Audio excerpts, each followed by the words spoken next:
Welcome to physics archives. कैसे हैं आप लोग? उम्मीद है कि बहुत अच्छे होंगे। अब क्लास 12th की शुरुआत होने जा रही है। आज हम लोग डेरिवेशंस करेंगे, खट्टी मीठी डेरिवेशंस करेंगे इलेक्ट्रिक चार्जेस एंड फील्ड्स की। क्वेश्चंस स्टार्ट करने से पहले, मतलब क्वेश्चंस के फॉर्म ही में होंगे जो प्रीवियस ईयर में आए होंगे, ठीक है, उन्हीं के बेस पे डेरिवेशन कराए जाएंगे। कुछ अपने आप से नहीं बताया जाएगा, जो प्रीवियस ईयर में आया होगा वही, क्योंकि उन्हीं के आने के ज़्यादा चांसेस भी रहेंगे, ठीक है, और वही सही भी रहेगा। तो चैनल सब्सक्राइब कर लीजिए स्टार्टिंग से पहले, और इसी टाइप से पूरा जो क्लास 12th की सारी डेरिवेशंस हैं प्लस क्वेश्चंस हैं आपके बोर्ड में हो, क्योंकि सीबीएसई बोर्ड का तो सब आउट होता ही है, एनसीईआरटी वगैरह। अब ये जो आईसीएसई बोर्ड है उसके सारे क्वेश्चंस कराए जाएंगे आईएससी बोर्ड के। चलिए क्वेश्चन नंबर 38 पे आते हैं। हालांकि ये जो क्वेश्चंस हैं ये सीबीएसई बोर्ड में आए हुए प्रीवियस ईयर क्वेश्चंस हैं, उन्हीं के बेस पे डेरिवेशंस आज होंगी। पहला क्वेश्चन है यहाँ पे, an electric dipole of dipole moment P is kept in a uniform electric field E. Show graphically the variation of the torque acting on the dipole tau with its orientation theta in the field. तो इसमें सबसे पहले क्या करेंगे कि एक dipole यहाँ पे है, ठीक है, इस तरीके से डायपोल है, ये प्लस क्यू है और ये क्या है, ये माइनस क्यू है। इलेक्ट्रिक फील्ड इस डायरेक्शन में है, ये इलेक्ट्रिक फील्ड है। इस इलेक्ट्रिक फील्ड से क्या होता है, अगर ये इलेक्ट्रिक फील्ड यूनिफॉर्म है, अगर नॉन यूनिफॉर्म है तो दो टाइप के आपको मोशन देखने को मिलेंगे। पहला कौन सा मोशन देखने को मिलेगा, ट्रांसलेशनल, और साथ साथ रोटेटरी, दो तरीके के मोशन देखने को मिलेंगे अगर नॉन यूनिफॉर्म फील्ड है तो। पर यहाँ पे यूनिफॉर्म फील्ड है, ये बात आपको याद रखना है, यूनिफॉर्म फील्ड। यूनिफॉर्म फील्ड में क्या होगा, ये क्या है, इलेक्ट्रिक फील्ड है। इलेक्ट्रिक फील्ड होने की वजह से जो क्यू है, प्लस क्यू, प्लस क्यू पे तो इसी तरफ फोर्स लगेगा, क्यू इंटू ई। माइनस क्यू पे उसके अपोजिट डायरेक्शन में फोर्स लगेगा, माइनस क्यू इंटू ई, ठीक है। और ये डायपोल है, डायपोल, अच्छा फिजिक्स में इसकी डायरेक्शन किस तरफ होती है, माइनस टू प्लस, मतलब नेगेटिव टू पॉजिटिव। तो ये यहाँ पे जो एंगल बनेगा थीटा बनेगा। ये क्वेश्चन में गिवन है कि थीटा एंगल है, ठीक है, इलेक्ट्रिक फील्ड और डायपोल के बीच में। तो अब इस डायपोल को जरा ध्यान से देखिए। इस डायपोल की अच्छा लेंथ क्या रहेगी, लेंथ रहेगी 12। तो इसकी आधी आधी लेंथ कर लेंगे, एल इधर और एल इधर, ये इसका मिड पॉइंट है, एल इधर और एल इधर, ये थीटा है, ये माइनस क्यू, ये प्लस क्यू। टॉर्क अच्छा क्या होता है, टॉर्क, ये ए है ये बी है, टॉर्क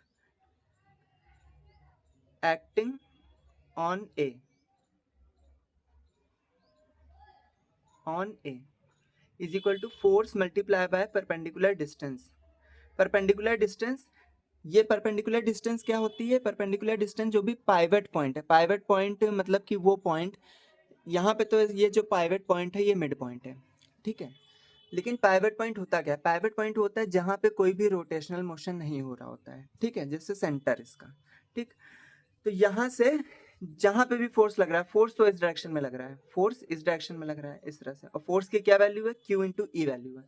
फोर्स क्या होता है, Q multiply by electric field होता है, ठीक है, मैग्नीट्यूड ऑफ इलेक्ट्रिक फील्ड। यहाँ पे फोर्स, और फोर्स क्योंकि इसी डायरेक्शन में, ई की डायरेक्शन में, पर डायपोल मूवमेंट क्या है, ये है, बीच में एंगल कौन सा है, थीटा है, ठीक। परपेंडिकुलर डिस्टेंस चाहिए इस पाइवट पॉइंट से, फोर्स की परपेंडिकुलर डिस्टेंस, मतलब ये डिस्टेंस चाहिए आपको।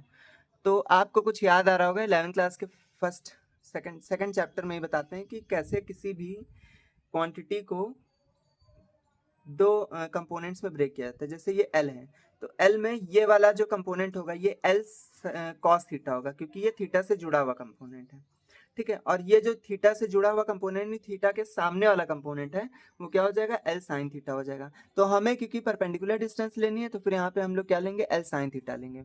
फोर्स क्या हो जाएगा, Q into E multiply by perpendicular distance क्या हो जाएगी, L sin थीटा। ये हो गया इक्वेशन 1। अब टॉर्क एक्टिंग ऑन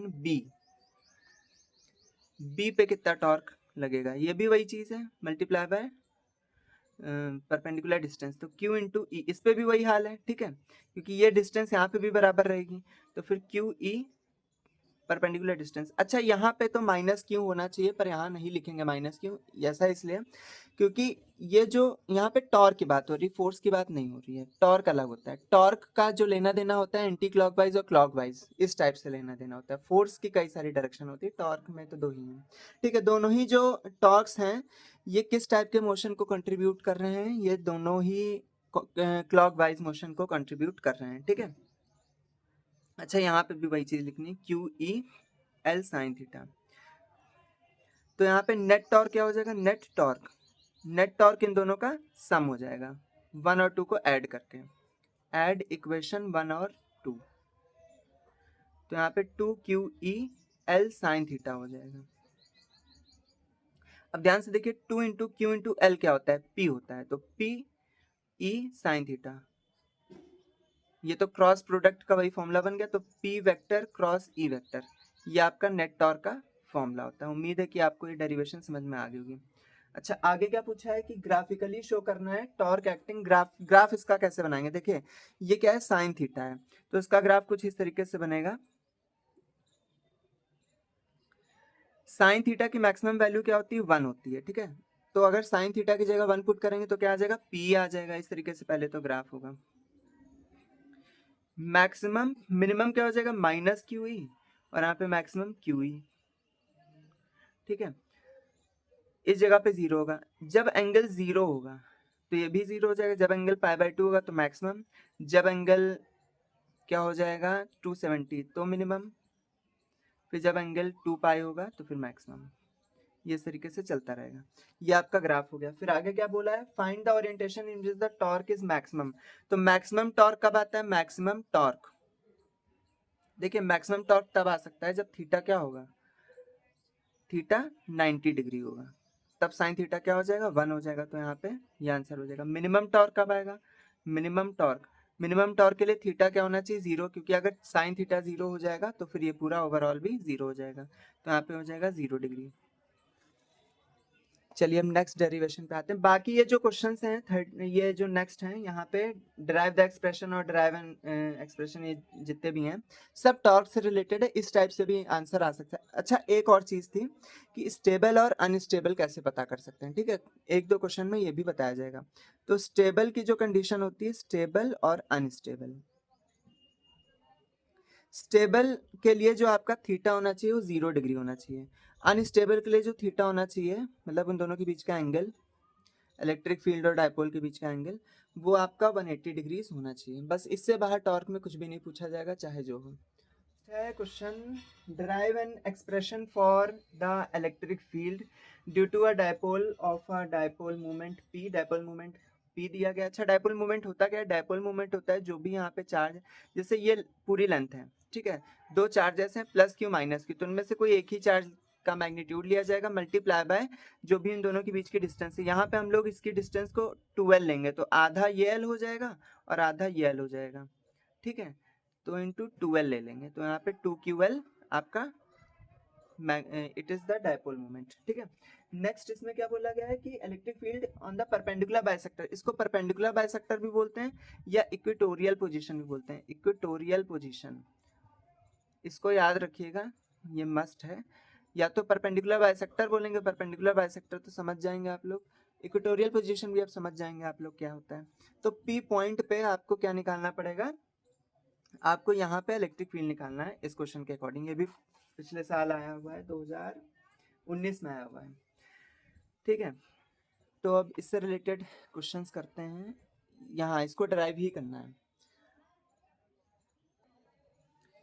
तो हम लोग सबसे पहले यहाँ से लेकर यहाँ तक की डिस्टेंस पता करेंगे। ठीक है, उससे पहले आप लोग ये देख लीजिए कि ये प्लस क्यू है, तो प्लस क्यू की वजह से जो इलेक्ट्रिक फील्ड जाएगी वो इस तरफ जाएगी, यहाँ पे इस तरफ, और ये क्योंकि नेगेटिव माइनस क्यू है तो इसकी वजह से जो इलेक्ट्रिक फील्ड इस तरफ आएगी, क्योंकि माइनस क्यू वाला जो चार्ज होता है अपनी तरफ खींचता है अगर यहाँ पे कोई पॉजिटिव चार्ज रखा हो। ठीक है, और कोई भी अगर टेस्ट चार्ज रखा होगा तो पॉजिटिव चार्ज ही होता है ज़्यादातर। ठीक, अब इसकी वजह से यहाँ पे ए मान लेते हैं और यहाँ पे बी मान लेते हैं, तो यहाँ क्या हो जाएगा ई बी और यहाँ क्या हो जाएगा ई ए, और ये जो एंगल है ये थीटा एंगल मानते हैं। एक पैरेलल लाइन ठीक। अच्छा, इन दोनों का जो रिजल्टेंट इलेक्ट्रिक फील्ड होगी वो इस लाइन में एक्ट करेगी, ना इस तरफ ना इस तरफ, बीच में, ठीक है, क्योंकि इन दोनों की जो मैग्नीट्यूड है वो भी इक्वल है, because they are also equal in magnitude, these charges are also equal in magnitude. तो यहाँ अगर थीटा है तो यहाँ पे भी क्या हो जाएगा, थीटा हो जाएगा, यहाँ पे भी थीटा ही होता है, ठीक है, क्योंकि ये एंगुलर बाइसेक्टर की तरह वर्क करता है ये जो चीज़ है, नेट इलेक्ट्रिक फील्ड। अब EB का कंपोनेंट अगर इधर घसीट के लाएंगे, अब क्योंकि यहाँ पे क्या है, ये एंगल से जुड़ा हुआ है, तो जब एंगल से जुड़ा हुआ होता है तो यहाँ पे EB cos थीटा हो जाता है, EB cos थीटा।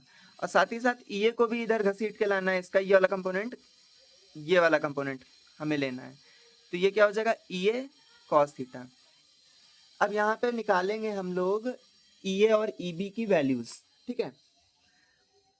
तो इलेक्ट्रिक फील्ड EA, ठीक है, ये पहले निकाल लेते हैं।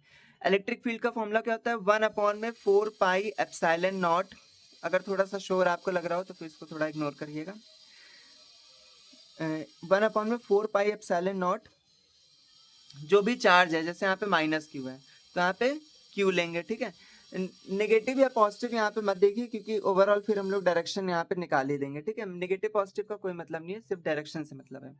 तो Q अपॉन में जो भी यहाँ की डिस्टेंस, अच्छा ये डिस्टेंस कैसे निकालेंगे, ये क्या है, ये 90 डिग्री है, तो 90 डिग्री के सामने वाला हाइपोटेन्यूज होता है। हाइपोटेन्यूज कैसे निकलता है, अंडर रूट ऑफ बेस का स्क्वायर प्लस परपेंडिकुलर का स्क्वायर। तो यहाँ पे इसका स्क्वायर कर दिया जाएगा यहाँ इस तरह से, तो हो जाएगा 1/4πε0 QR² प्लस L², ये हो गया। फिर EB कैसे निकलेगा, EB इस तरफ जा रहा है, चार्ज तो वही है, ठीक है, नेगेटिव और या पॉजिटिव कुछ लेना नहीं है, ठीक है। तो EB इज इक्वल टू क्या हो जाएगा, 1/4πε0 Q अपॉन में L² प्लस R², यही हो जाएगा। हालांकि इसका मैग्नीट्यूड यहाँ पे सिर्फ लिया गया, डायरेक्शन अलग अलग है यहाँ पे, ठीक है। तो डायरेक्शन के लिए हम लोगों ने यहाँ पे लगा दिया है, सॉल्व हो जाएगा। अब नेट जो इलेक्ट्रिक फील्ड आएगी, नेट इलेक्ट्रिक फील्ड वो कैसे निकलेगी, net electric field, net electric field EA is equal to क्या हो जाएगा, EA cos theta plus EB cos theta. EA और EB तो सेम ही है, तो फिर इसको हम लोग इस तरीके से लिख सकते हैं, EA cos थीटा इंटू 2। तो यहाँ पे हो जाएगा 2 मल्टीप्लाई बाय EA की जगह पे 1/4πε0 Q अपॉन में L² प्लस R²। एक चीज और, cos थीटा यहाँ से निकालना है, तो cos थीटा ध्यान से देखिए कि क्या हो जाएगा, cos theta, cos theta will be equal to base upon में हाइपोटेन्यूज। तो इस एंगल के हिसाब से बेस क्या है, L है, और हाइपोटेन्यूज क्या हो जाएगा, हाइपोटेन्यूज हो जाएगा under root L² plus R² हो जाएगा। तो यहाँ पे L अपॉन में under root L² upon plus R² हो जाएगा। अब ध्यान से देखिए, इसकी पावर 1/2 है और इसकी पावर क्या है, पूरी 1 है, ठीक है। तो यहाँ पे क्या लिखेंगे, 1 अपॉन इंटू मल्टीप्लाई 1/4πε0 QL, और यहाँ पे L² प्लस R² और होल पावर 3/2, ये आपका फॉर्मूला आ जाएगा। लेकिन अभी और थोड़ा सा मॉडिफिकेशन करना है, जैसे 2QL लिखा है तो 2 इंटू QL को क्या लिख सकते हैं हम लोग, P लिख सकते हैं। तो यहाँ पे आ जाएगा P 1/4πε0 P अपॉन में L² प्लस R² की होल पावर 3/2। एक और चीज, अगर यहाँ L की वैल्यू बहुत ज्यादा छोटी है, मतलब ये जो R, ये जो डिस्टेंस है ये बहुत ज्यादा है, ठीक है, R डिस्टेंस बहुत ज्यादा है आपकी, तो इस केस में क्या होगा, L को इग्नोर कर दिया जाएगा, ठीक है। तो हम लोग यहाँ पे लिख सकते हैं 1/4πε0 P अपॉन में L²। अच्छा, L² तो इग्नोर हो जाएगा, तो फिर R² लिखेंगे, R² और ऊपर क्या लगा है यहाँ पे 3/2 पावर, तो 2 2 कैंसिल हो जाएगा, बचेगा 3, तो यहाँ पे क्या हो जाएगा, R³ हो जाएगा, ठीक है। ये आपका फॉर्मूला आ जाएगा। ये कब फॉर्मूला आएगा, ये तब फॉर्मूला आएगा आपका, एक मिनट, अब दिख रहा होगा आपको, हाँ, ये फॉर्मूला तब आएगा जब r बहुत ज्यादा बड़ा होगा l से। चलिए, उम्मीद है कि आपको ये चीज समझ में आ गई होगी। अब चलते हैं नेक्स्ट डेरिवेशन की तरफ। नेक्स्ट जो डेरिवेशन है आपकी वो है एक्सियल पोजीशन। अभी तक हम लोग कहाँ रख रहे थे? परपेंडिकुलर बाइसेक्टर पे रख रहे थे, पर इस समय हमें कहाँ रखना पड़ेगा? एक्सियल पोजीशन पे रखना पड़ेगा। एक्सियल पोजीशन क्या होती है? प्लस क्यू से थोड़ी इधर डिस्टेंस, अभी माइनस क्यू से थोड़ी इधर डिस्टेंस। चाहे इधर माइनस क्यू प्लस क्यू हो, ठीक है, वो डेरिवेशन के साथ एडजस्ट हो जाएगा, ठीक है। अब ये इसका मिड पॉइंट है, ये जो लेंथ है ये एल है, स्मॉल एल है। यहाँ पे भी क्या लेंथ है? ये स्मॉल ही एल है। यहाँ इसके मिड पॉइंट से ये जो डिस्टेंस है पूरी, ये आर डिस्टेंस है, ठीक है, पिछले क्वेश्चंस की तरह है। अब यहाँ पे हमें इलेक्ट्रिक फील्ड निकालनी है। अब ध्यान से देखिए कि ये ए पॉइंट है और ये बी पॉइंट है। ए की वजह से जो भी इलेक्ट्रिक फील्ड यहाँ पे पड़ेगी, ये इसको इधर की तरफ खींचेगी, ठीक है, ये ई ए है। और बी की तरफ से जो भी इलेक्ट्रिक फील्ड आएगी, बी की वजह से जो इलेक्ट्रिक फील्ड आएगी वो इसको दूर रिपेल करेगी, तो फिर ई बी ये हो जाएगा। इसकी डायरेक्शन इधर और ये की डायरेक्शन इधर, अपोजिट डायरेक्शन हैं, ठीक है। लेकिन ये एक दूसरे से कटेंगे नहीं, ठीक है। कटेंगे इसलिए नहीं क्योंकि ई ए की वैल्यू अलग है और ई बी की वैल्यू अलग है। तो चलिए निकालते हैं ई ए और ई बी की वैल्यू। तो ई ए की वैल्यू कैसे निकलेगी? 1/4πε0 मल्टीप्लाई बाय जो भी चार्ज है डिवाइड बाय जो भी डिस्टेंस है। जैसे कि यहाँ पे कितनी डिस्टेंस है? एल, और यहाँ पे क्या है? पूरी आर है। तो फिर एल प्लस आर का क्या हो जाएगा? होल स्क्वायर, क्योंकि डिस्टेंस का यहाँ पे हम लोग स्क्वायर कर देते हैं, ठीक है। ये ई ए हो जाएगा। ई ए की डायरेक्शन अलग है, ई बी की डायरेक्शन अलग है, ये आपको ध्यान रखना है। ये हो गया ई ए। अब ई बी की डायरेक्शन निकालते हैं, मतलब वैल्यू निकालते हैं। ई बी क्या हो जाएगा? 1/4πε0 क्यू अपॉन में एल प्लस आर की एल माइनस आर। क्यों? क्योंकि यहाँ से यहाँ तक की डिस्टेंस क्या? एल है। ये पूरी डिस्टेंस क्या? आर है। तो ये क्या हो जाएगा? एल आर माइनस एल हो जाएगा, आर माइनस एल, ठीक है। तो ये हो जाएगा आर, ये आर है, माइनस एल का होल स्क्वायर। अब नेट इलेक्ट्रिक फील्ड निकालेंगे। Net electric field at P, net electric field at P. देखिए ई ए और ई बी इस तरफ है, ये इस तरफ है, ठीक है। तो किसी एक डायरेक्शन को हमें प्लस मानना है और दूसरी डायरेक्शन को नेगेटिव मानना है। पर इसमें ज्यादा बड़ा कौन सा हो सकता है? ई बी बड़ा है कि ई ए बड़ा है? ई ए छोटा है, ई बी बड़ा है, ठीक है। क्यों ई बी बड़ा है? क्योंकि डिस्टेंस जब कम होती है तो फिर इलेक्ट्रिक फील्ड भी ज्यादा हो जाती है, ठीक है। तो यहाँ पे क्या लिखेंगे? ई बी माइनस ई ए लिख देंगे, ठीक है। ई बी की वैल्यू क्या हो जाएगी? ई बी की वैल्यू हो जाएगी 1/4πε0 क्यू आर माइनस एल का होल स्क्वायर, फिर माइनस 1/4πε0 क्यू और यहाँ पे आर प्लस एल का होल स्क्वायर। अब यहाँ 1/4πε0 क्यू कॉमन आ जाएगा यहाँ, और अंदर क्या बचेगा? 1/r माइनस एल का होल स्क्वायर, और यहाँ पे क्या बचेगा? आर प्लस एल का होल स्क्वायर, ठीक है। तो यहाँ पे क्या हो जाएगा? 1/4πε0 इंटू क्यू, और इस जगह पे अगर एलसीएम ले लिया जाए तो R square minus L square का होल स्क्वायर और आर प्लस एल का होल स्क्वायर, और यहाँ पे आर माइनस एल का होल स्क्वायर। और थोड़ा आगे सॉल्व करने पे पता चलेगा, क्या पता चलेगा? कि यहाँ पे जो आ रहा है 4 इंटू आर एल आ रहा है, ठीक है, और यहाँ पे क्या आ रहा है? R square minus L square ये आ रहा है। अब अगला नेक्स्ट पेज पे, अब इस पे देखते हैं कि क्या लग सकता है। देखिए Q इंटू 4RL है, ठीक है, तो फिर इस 4 को 2 इंटू 2 लिख दें, तो 2 अलग कर देते हैं और 2QL अलग हो जाएगा, R अलग हो जाएगा, R square minus L square का होल स्क्वायर। 2QL क्या होता है? ये वही चीज होती है, डायपोल मोमेंट होती है, ठीक है। तो इसकी जगह पे क्या लिख देंगे? 2R into dipole moment 2RP हो जाएगा, और यहाँ पे क्या हो जाएगा? R square minus L square. ये प्रूविंग थी, ठीक है। अभी एक स्टेप और बचा है, छोटा सा स्टेप, कि जब व्हेन आर जब बहुत ज्यादा बड़ा हो जाएगा एल से, तो जब आर बहुत ज्यादा बड़ा हो जाएगा एल से, तो यहाँ पे क्या हो जाएगा? 1/4πε0, और यहाँ क्या हो जाएगा? 2R p और यहाँ पे r की पावर 4। क्यों? क्योंकि देखिए l स्क्वायर तो चला गया, अब यहाँ पे b स्क्वायर, यहाँ पे b स्क्वायर, तो पावर 4 हो जाएगी। अब r और ये कैंसिल हो जाएगा, यहाँ पे क्या लग जाएगा, क्यूब लग जाएगा। तो पूरा जो फॉर्मूला बनेगा आपका 4πε0 2p r क्यूब हो जाएगा। देखिए किसी किसी बुक में माइनस साइन भी लगा देते हैं, ठीक है, वो इसलिए होता है क्योंकि कभी प्लस क्यू किसी ने जैसे यहाँ पे ले लिया, या कभी माइनस क्यू यहाँ पे ले लिया, या फिर यहाँ पे माइनस क्यू ले लिया, यहाँ पे प्लस क्यू ले लिया, तो इसकी वजह से माइनस प्लस लग सकता है, ठीक है, लेकिन इसके अलावा उसका और कोई सिग्निफिकेंस नहीं है। तो आप इसको अच्छी तरह से पढ़ लीजिएगा। ये नेट इलेक्ट्रिक फील्ड आ गई। अब नेक्स्ट क्वेश्चन पे आते हैं।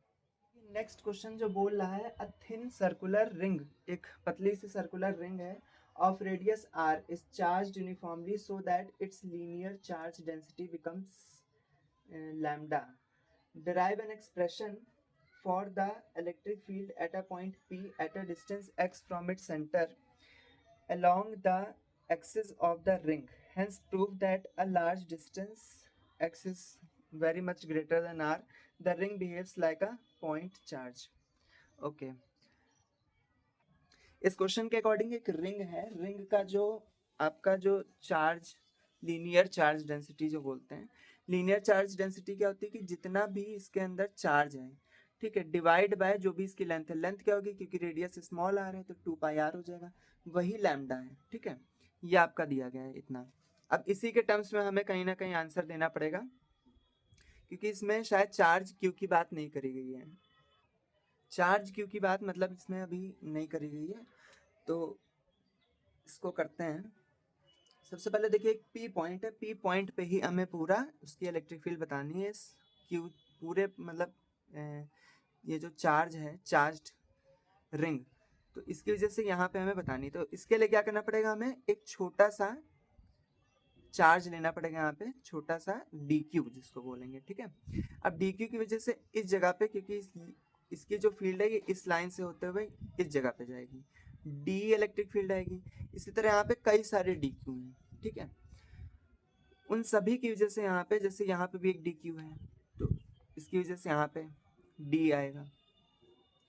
इन सभी डी क्यू की वजह से डी इलेक्ट्रिक फील्ड यहाँ पे इस तरीके से बनेगी, लेकिन हमें तो इन सबको एक जगह यूनिफाई करना है, ठीक है, यूनिफाई करने की जरूरत है, तभी हम लोग बता पाएंगे कि नेट इलेक्ट्रिक फील्ड क्या होगी। तो नेट इलेक्ट्रिक फील्ड के लिए क्या करना पड़ेगा हमें, फिर से वही कॉन्सेप्ट कि इनको एक जगह एक कंपोनेंट ले लेना है, ठीक है। डी जैसे है तो इन सभी का एक कंपोनेंट हो जाएगा यहाँ पे डी कॉस थीटा, फिर उसके बाद में हम लोग इसको इंटीग्रेट कर देंगे आराम से। अब देखते हैं आगे क्या है। ये क्या है, थीटा अगर इधर है और इधर भी अगर थीटा है, तो ये थीटा है तो ये भी थीटा है। अब इस cos थीटा यहाँ पे वैल्यू निकालते हैं पहले, क्योंकि cos थीटा का भी यूज आएगा, क्योंकि यहाँ पे क्या है cos थीटा है, ठीक है, ये थोड़ा सा साइड में रखिए। cos थीटा का क्या यूज है, cos theta is equal to क्या हो जाएगा, बेस बाय हाइपोटेन्यूज। तो बेस तो इसका x है, हाइपोटेन्यूज क्या है इसका, अच्छा यहाँ पे 90 डिग्री है, तो यहाँ पे x है, यहाँ पे r है, तो इसका हाइपोटेन्यूज क्या हो जाएगा, R square plus x square. तो under root R square plus क्या हो जाएगा, एक्स स्क्वायर हो जाएगा, ये हो गया। अब इस d की वैल्यू निकालेंगे कैसे, d की वैल्यू क्या निकल के आएगी, 1/4πε0, वही मल्टीप्लाई बाय जो भी इसका चार्ज है, डिवाइड बाय जो भी इसकी डिस्टेंस है उसका स्क्वायर। तो R square plus x square का अंडर रूट और पूरा पूरा स्क्वायर। साथ साथ हमें और क्या चाहिए, डी कॉस थीटा चाहिए, तो यहाँ पे भी कॉस थीटा कर देते हैं, ठीक है। तो यहाँ पे क्या आ जाएगा 4πε0 और डी क्यू, यहाँ पे तो चलिए कट ही हो जाएगा आर स्क्वायर, क्योंकि रूट और स्क्वायर कट हो जाता है, मल्टीप्लाई बाय कॉस थीटा। अब इस कॉस थीटा की जो वैल्यू है वही यहाँ पे पुट करनी है, क्या वैल्यू है, 1/4πε0 डी क्यू, और यहाँ पे x square plus R square, और मल्टीप्लाई बाय कॉस थीटा की वैल्यू ये और ये R square plus x square. यहाँ पे पावर 1 है, यहाँ पे पावर 1/2 है, तो पावर 1 और 1/2 प्लस होके क्या हो जाएगी, यहाँ पे पावर 3/2 हो जाएगी, और ऊपर ये बेचारा लिखा रहेगा x, यहाँ पे क्या हो जाएगा x square plus R square, और होल पावर क्या हो जाएगा 3/2 हो जाएगा, ठीक है। अब इसको इंटीग्रेट करना है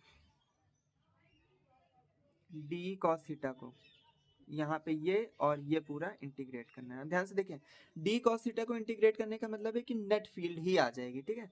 तो यहाँ पे हम लोग क्या लिखेंगे, E इज इक्वल टू ये, इसके बाद ये स्टेप चल रहा है, तो E इज इक्वल टू क्या आ जाएगा यहाँ पे, देखिए ये सब तो कांस्टेंट है, ये सब मतलब अलग है, हाँ x भी कांस्टेंट ही है, r भी कांस्टेंट है, कभी चेंज तो होगा नहीं, बचा क्या है, dq कांस्टेंट नहीं था, तो dq जब इंटीग्रेट होगा तो q बन जाएगा, ठीक है।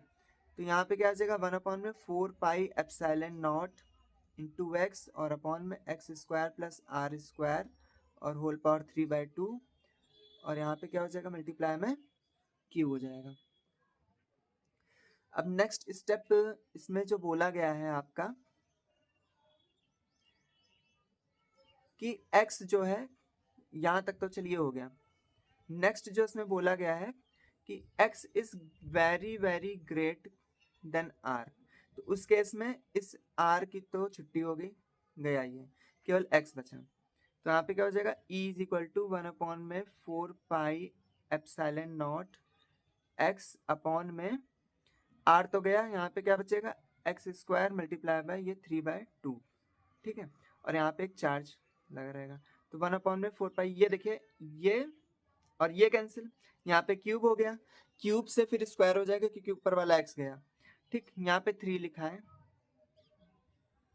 उम्मीद है कि दिख जाएगा आपको, यहाँ पे 2 मल्टीप्लाई बाय 3/2 लिखा हुआ है, तो 4 पाई एप्सिलॉन नॉट, यहाँ पे क्या हो जाएगा, x square multiply by Q. अब इस क्यू की वैल्यू यहाँ से निकाल सकते हैं, क्यू की वैल्यू क्या हो जाएगी, क्यू की वैल्यू हो जाएगी lambda multiply by 2 pi R हो जाएगा, ठीक।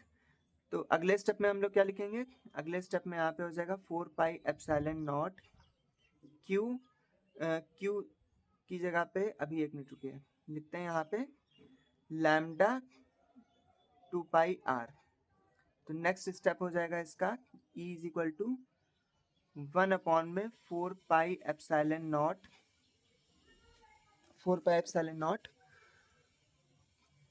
Multiply by 2 lambda pi R, क्योंकि ये इसकी टोटल लेंथ है, एक्स स्क्वायर। चलिए उम्मीद है कि आपको ये समझ में आ गया होगा। अब अगला जो टॉपिक है वो है गॉस लॉ, ठीक है, वो आपको अगली वीडियो में मिल जाएगी, उससे रिलेटेड सारी डेरिवेशन, 2-3 डेरिवेशंस हैं, तो उसको मिस मत करिएगा। Thank you. वीडियो अच्छी लगे तो लाइक सब्सक्राइब सब कुछ कर दीजिएगा।